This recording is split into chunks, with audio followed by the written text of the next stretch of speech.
बाळा, आज मी शांतपणे तुझ्या शेजारी बसलो आहे. तू मला पाहू शकत नाहीस, पण माझी उपस्थिती तुला नक्की जाणवते.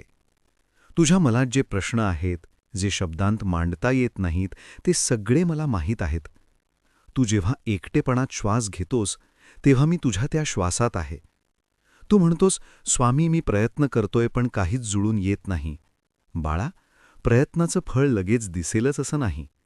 काही बीजं जमिनीत खोल रुजतात, बराच काळ दिसत नाहीत, पण एक दिवस तीच मोठी झाडं बनतात.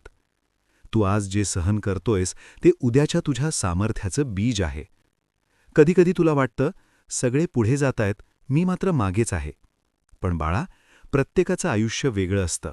तुला इतरांशी तुलना करण्याची गरज नाही. तुला फक्त तुझ्या वाटेवर चालायचं आहे. माझ्या नजरेत तू कधीच मागे नाहीस. माझ्यासाठी तू नेहमी योग्य वेळी योग्य ठिकाणी आहेस. तू खूप वेळा स्वतःलाच दोष देतोस. माझ्यामुळे असं झालं, मी पुरेसा नाही. हे विचार थांबव बाळा. स्वतःवर कठोर होऊ नकोस. तू जितका समजतोस त्यापेक्षा खूप जास्त सक्षम आहेस. मी तुला अशक्त बनवून पाठवलेलं नाही. तुझ्यात सामर्थ्य आहे, फक्त ते तू विसरला आहेस. पैशाची चिंता तुला झोप येऊ देत नाही. भविष्याची भीती तुझ्या मनाला पोखरते. पण ऐक, पैसा हा साधन आहे, ध्येय नाही. तू प्रामाणिक आहेस, मेहनत करणारा आहेस. मग उपाशी राहशील अशी भीती का बाळगतोस?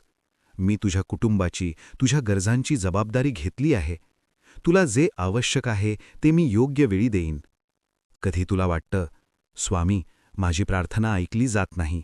बाळा, प्रत्येक प्रार्थनेचं उत्तर हो असंच असतं असं नाही. कधी थांब, कधी नाही, तर कधी याहून चांगलं असं उत्तर असतं. पण प्रत्येक प्रार्थना ऐकली जाते हे लक्षात ठेव. जेव्हा तू थकतोस तेव्हा थोडा थांब. स्वतःशी बोल, माझं नाव घे. सगळं लगेच सुटेल असं नाही, पण तुझं मन शांत होईल. आणि शांत मनातूनच योग्य निर्णय जन्माला येतात.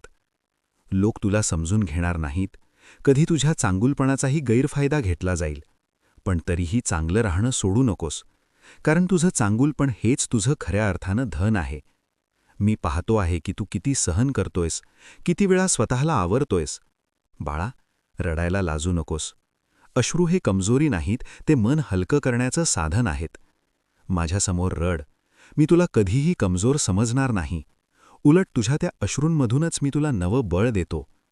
आज नाही, उद्या नाही, पण एक दिवस तू मागे वळून पाहशील आणि म्हणशील, स्वामी, त्या कठीण काळामुळेच मी आज इथे आहे.